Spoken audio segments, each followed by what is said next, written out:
Bonjour à tous, ici Manon Fabre. Bienvenue sur ma chaîne, où on explore ensemble le monde des aliments, leur composition et les critiques qui en découlent. Si vous voulez mieux comprendre ce que vous mangez et faire des choix éclairés, n'hésitez pas à vous abonner pour rester informé. Prêt à découvrir? C'est parti! Bonjour à tous. Aujourd'hui, je vais vous parler d'un sujet qui suscite souvent des interrogations, les graisses alimentaires. Dans cette vidéo, nous allons explorer les différents types de graisses, leur rôle dans notre alimentation et comment faire les meilleurs choix pour notre santé. Je vais également partager quelques idées reçues et vous donner des conseils pratiques pour intégrer les graisses saines dans votre quotidien. Restez avec moi pour découvrir tout ce que vous devez savoir sur ce sujet essentiel. Les graisses alimentaires. Mis à jour le 27 juin 2014 à 17h29. Validation médicale. 27 juin 2014. Les lipides ont un rôle énergétique important, mais également un rôle fondamental dans la composition des membranes des cellules, des noyaux et du tissu nerveux. Le point sur ces graisses et les aliments qui en contiennent. Les graisses alimentaires doivent être présentes dans l'alimentation quotidienne, à raison de 2 à 3 grammes par kilo de poids et par jour. Soit 30 à 35% de l'apport énergétique total. Mais ce taux est très facilement de passe, car les lipides ne sont pas toujours visibles. Les graisses cachées sont celles qui sont contenues dans des aliments qui ne paraissent pas gras, viande, charcuterie, fromage. Plats préparés riches en sauce, crème, beurre. Les aliments de fast-food, les frites, chips et poissons panne font partie de ces aliments gras dont l'excès fréquent doit être signalé. Teneur en graisse de quelques aliments, 100 g, teneur en graisse, Angers, huile, saindoux, beurre, margarine sans lard. Rillettes, beurre allégé 70 crème fraîche, gruyère, camembert 35 saucisses de Francfort, gigot de mouton, œufs, maquereaux, filets. De porc 20 rumsteak, petit suisse à 40% mg, poulet dit fromage blanc 20% mg 4. Les acides gras. On distingue différents acides gras selon leurs propriétés, selon la longueur de leur chaîne d'atomes de carbone, plus elle est longue. Plus son absorption est lente, selon leur degré de saturation, plus ils sont satures, plus ils sont solides à température ordinaire. Et plus ils augmentent le cholestérol sanguin, les graisses animales sont riches en acides gras satures, plus ils sont insatures. Plus ils sont liquides à température ordinaire, ils peuvent fixer de l'oxygène en présence d'air, sous l'action des rayons ultra violets ou de la chaleur, c'est le rancissement. Ils peuvent fixer de l'hydrogène, et transformer les acides gras insatures en acides gras satures, les huiles se solidifient alors. De plus en plus, c'est ainsi qu'on fabrique des graisses solides à partir des huiles végétales, margarine, végétaline.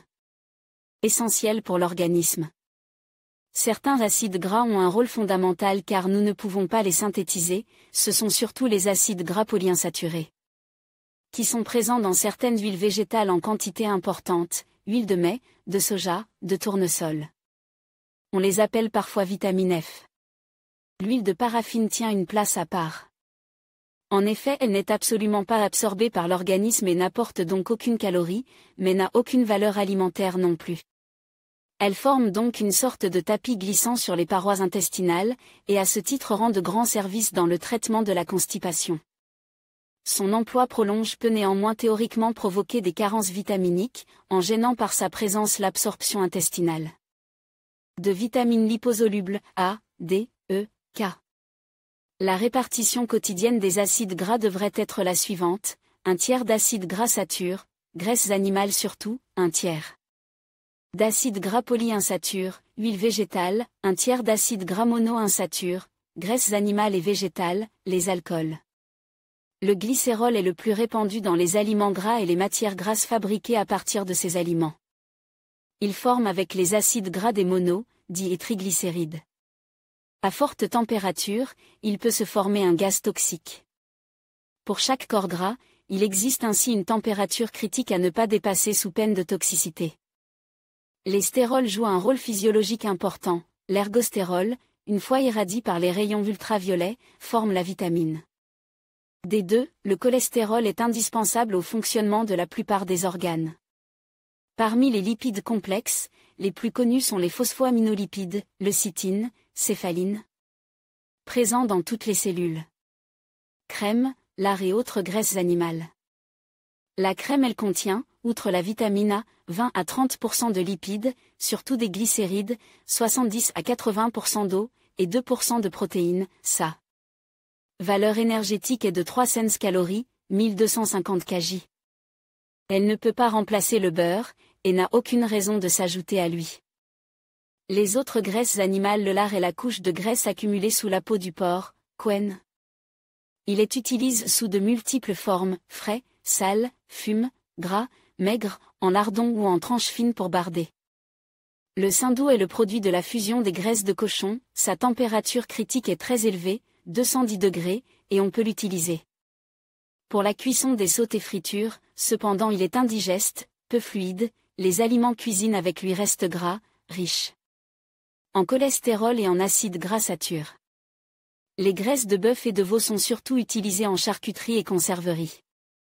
La graisse d'oie, utilisée surtout dans certaines régions de France pour la confection de plats régionaux comme le cassoulet, est comparable à la graisse de porc. La valeur énergétique de ces graisses est grande, comme elles contiennent 90 à 100% de matière grasse, elles apportent 840 à 900 cal pour 100 grammes, 3510 à 3760 kJ. Elles sont très peu digestes, très riches en cholestérol, et n'ont pas d'intérêt dans l'alimentation des jeunes enfants. Le beurre. Il est indispensable aux organismes en croissance par sa forte teneur en vitamine A et contient 84% de graisse, glycérides surtout. Et du cholestérol, 270 mg 100 g, 16% d'eau au maximum, de la vitamine D dans le beurre d'été, et il vaut 750 calories, 3180 kJ, pour 100 grammes. Il est donc très riche en cholestérol, et pauvre en acides gras polyinsaturés. Il est digeste consomme cru, ou fondu, mais la cuisson diminue sa digestibilité et il peut donner naissance à des produits toxiques. Et peut être cancérigène, sa température critique est de 130 degrés. Il ne faut donc pas l'utiliser pour les cuissons à feu vif. Le beurre fermier est comme son nom l'indique fabrique à la ferme, et n'est pas forcément contrôle, sa conservation doit être inférieure à 15 jours. Le beurre laitier est fabriqué en coopérative laitière sous contrôle sanitaire, la conservation est limitée, et dépend de la qualité du beurre. Il est vendu en motte ou en plaquettes, sous papier aluminium ou sulfurisé. Le beurre pasteurisé est fait à partir de crème pasteurisée sous vide et réensemencée en ferment lactique pour permettre la maturation. Sa conservation est aisée pendant 1 mois ou 2, il est vendu en plaquettes, sous emballage aluminium sur lequel est mentionne la date de fabrication et la provenance. La conservation du beurre se fait toujours au frais, à l'abri de l'air et de la lumière, pour éviter le rancissement et la perte de vitamines. Les huiles végétales. Elles ont une consistance liquide à température ordinaire, et sont riches en acides gras insaturés. L'huile de tournesol est la plus riche en acides gras polyinsaturés, et donc la plus recommandée pour une consommation quotidienne. Cependant son comportement à la cuisson n'est pas encore bien connu, et il est donc préférable de l'utiliser à froid. Les huiles de soja, mais, pépins de raisin, cartame présente des caractéristiques analogues à celles de l'huile de tournesol. L'huile d'arachide est contre-indiquée en cas d'allergie aux arachides. L'huile d'olive vierge est une excellente huile. L'huile de deuxième pression est obtenue par pression à chaud de la pâtée d'olive qui reste après la première pression, mélangée à l'huile vierge, elle donne l'huile d'olive pure. L'huile d'olive simple a été raffinée, et ne contient donc plus de vitamines, et peut contenir un colorant naturel, elle est fine. Ou extra fine en fonction de son degré d'acidité. La température critique est de 210 degrés et elle peut donc être utilisée pour des cuissons à feu vif bien que l'odeur qu'elle dégageait soit alors assez forte. La conservation est excellente pendant plusieurs années en bidon métallique, à l'abri de la lumière et au frais. Elle est pauvre en acides gras essentiels, mais très riche en vitamines A et E, surtout l'huile d'olive vierge. L'huile de colza a été accusée de provoquer des lésions cardiaques, cela n'a pas été prouvé formellement, mais désormais les huiles de colza ne contiennent plus d'acide érucique, qui était l'acide gras incrimine. Les huiles de table ou huiles d'assaisonnement sont des mélanges d'huiles diverses, dont la température critique est basse, de faible valeur biologique, mais économique, ce qui est leur principal avantage, utilisées uniquement à froid, elles nécessitent l'adjonction Dans l'alimentation d'une autre huile polyinsaturée et de beurre cru. Margarine et graisse végétale. La margarine est fabriquée à partir de corps gras liquides hydrogène et émulsionnés dans une phase aqueuse, eau ou lait, représentant 16% de son poids, et contient aussi du sel, du glucose et de la fécule. Si les corps gras sont un mélange de graisses animales et d'huile végétale, le prix de revient est bas, mais la teneur en cholestérol élevée. S'il n'y a que des huiles végétales, les margarines sont plus chères, mais elles ne contiennent pas de cholestérol. La margarine au tournesol est molle, tartinable à température ordinaire, riche en acides gras insatures, moins cependant que l'huile de tournesol, en raison de l'hydrogénation. Les margarines aux acides gras polyinsaturés sont uniquement végétales et enrichies en acides gras essentiels, destinés à remplacer le beurre dans des régimes médicaux. Elles doivent être consommées crues. Leur valeur énergétique est de 780 kcal, 3260 kJ, au 100 g.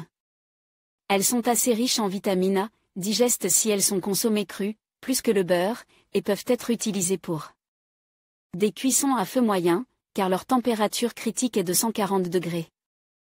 La végétaline contient 90 g d'huile de copra, noix de coco, et 10 g d'huile de palmiste pour 100 g, solidifiée par hydrogénation. La conservation peut être très prolongée si elle est stockée dans de bonnes conditions. La valeur énergétique est de 900 kcal pour 100 g, 3760 kJ, elle n'a pas de valeur biologique particulière, mais sa fluidité à chaud est la plus importante de tous les corps gras, les fritures seront donc très digestes, puisqu'elles s'égouttent bien. Elle est aussi utilisée en pâtisserie, pâté feuilleté. En conclusion, les graisses alimentaires jouent un rôle essentiel dans notre alimentation. Elles sont indispensables pour le bon fonctionnement de notre organisme, mais il est crucial de faire des choix éclairés. Privilégiez les graisses saines, comme celles que l'on trouve dans les avocats, les noix et les poissons gras, tout en limitant les graisses saturées et trans. En adoptant une approche équilibrée, vous pouvez profiter des bienfaits des graisses tout en préservant votre santé. Merci de votre attention et à bientôt pour de nouvelles découvertes sur la nutrition.